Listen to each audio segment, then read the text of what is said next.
देखिए, spectrum means होता है वर्णक्रम। वर्णक्रम का मतलब होता है वर्णक्रम। वर्ण मतलब होता है कलर और क्रम मतलब होता है सीक्वेंस। कलरों का सीक्वेंस से ही क्या कहलाता है? स्पेक्ट्रम कहलाता है, यानी रंगों का एक निश्चित क्रम वर्णक्रम कहलाता है। तो इस स्थिति में अब हम देखते हैं कि वर्णों का जो क्रम होगा, कलरों का जो क्रम होगा, वह किस आधार पर होगा? तो वह होता है फ्रीक्वेंसी और वेवलेंथ के आधार पर। मतलब हम लिखते हैं डेफिनेशन, स्पेक्ट्रम की फ्रीक्वेंसी और वेवलेंथ के आधार पर विकिरण के रंगों का एक निश्चित क्रम स्पेक्ट्रम कहलाता है। क्या कहलाता है? स्पेक्ट्रम। मतलब जो कलरों का कंट्रीब्यूशन हुआ, मतलब एक सीक्वेंस प्राप्त हुई, वह किस आधार पर प्राप्त हुई? एक वेवलेंथ और फ्रीक्वेंसी के आधार पर। तो इस स्थिति में हम कहते हैं फ्रीक्वेंसी और वेवलेंथ के आधार पर रंगों का एक निश्चित क्रम ही क्या कहलाता है? स्पेक्ट्रम कहलाता है।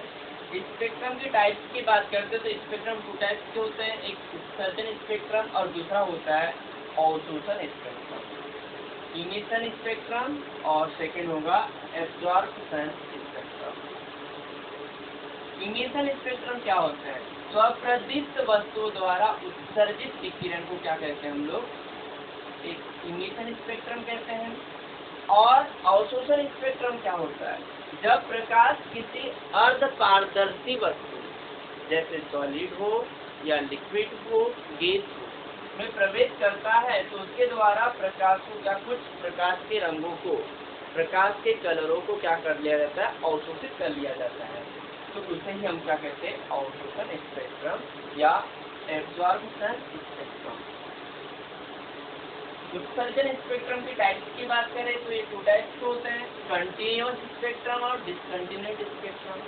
तो कंटिन्यूअस इमिशन स्पेक्ट्रम क्या होते हैं? जिसे सतत उत्सर्जन स्पेक्ट्रम के नाम से जानते हैं। दूसरा होता है डिसकंटिन्यूअस इमिशन स्पेक्ट्रम, जिसे असतत उत्सर्जन स्पेक्ट्रम के नाम से जानते हैं। कंटिन्यूअस स्पेक्ट्रम की बात की जाए तो इस स्थिति में इसके एग्जाम्पल्स होते हैं, किससे? सतत यानी सतत उत्सर्जन स्पेक्ट्रम प्राप्त होगा सनलाइट से, बल्ब लाइट से, कैंडल लाइट से, पूर्ण सूर्य ग्रहण से, सोलर स्पेक्ट्रम से और कोल लाइट या कार्बन स्पेक्ट्रम में क्या प्राप्त होता है? हमेशा कंटिन्यूअस स्पेक्ट्रम प्राप्त होता है।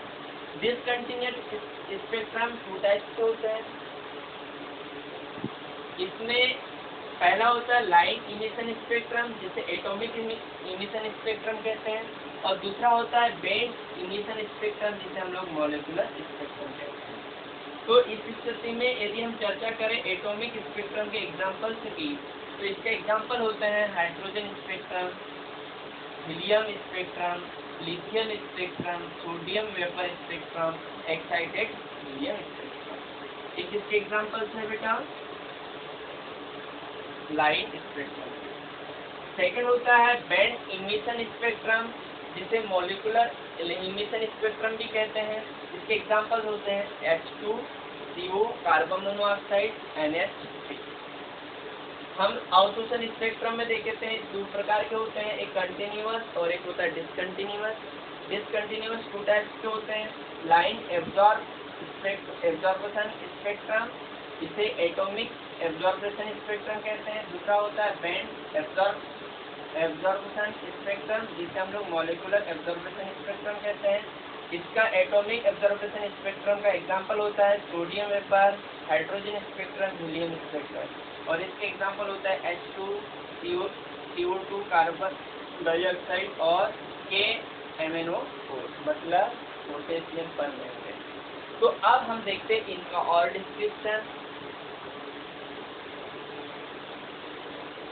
देखिए, अभी हमने देखा था मतलब स्पेक्ट्रम के टाइप। अब हम देखते हैं स्पेक्ट्रम टाइप में इमिशन स्पेक्ट्रम क्या होता है। इमिशन स्पेक्ट्रम का मतलब होता है स्वदीप्त। क्या होता है बेटा? स्वप्रदीप्त।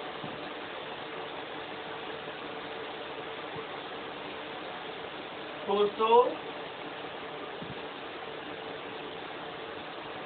द्रव या गैसेस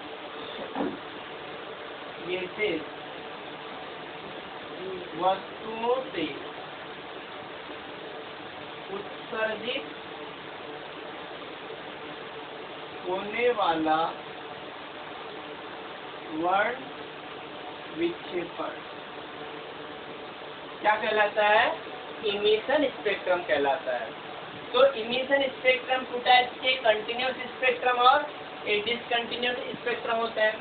तो कंटिन्यूस स्पेक्ट्रम में क्या होता है? एक प्रिज्म होता है, प्रिज्म पर व्हाइट लाइट इंसिडेंट होता है। यह व्हाइट लाइट सनलाइट से हो सकता है, बल्ब लाइट हो सकता है, कैंडल लाइट हो सकता है, कोल लाइट हो सकता है। सर इंसिडेंट होता है तो इस फोटोग्राफी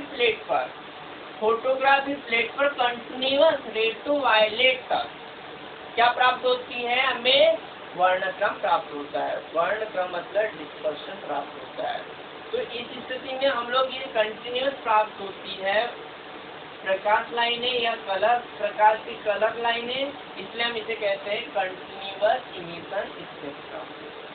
सेकेंड देखते हैं हम लोग डिसकंटिन्यूअस इमिशन स्पेक्ट्रम में लाइन इमिशन स्पेक्ट्रम, जिसे एटॉमिक इमिशन स्पेक्ट्रम कहते हैं।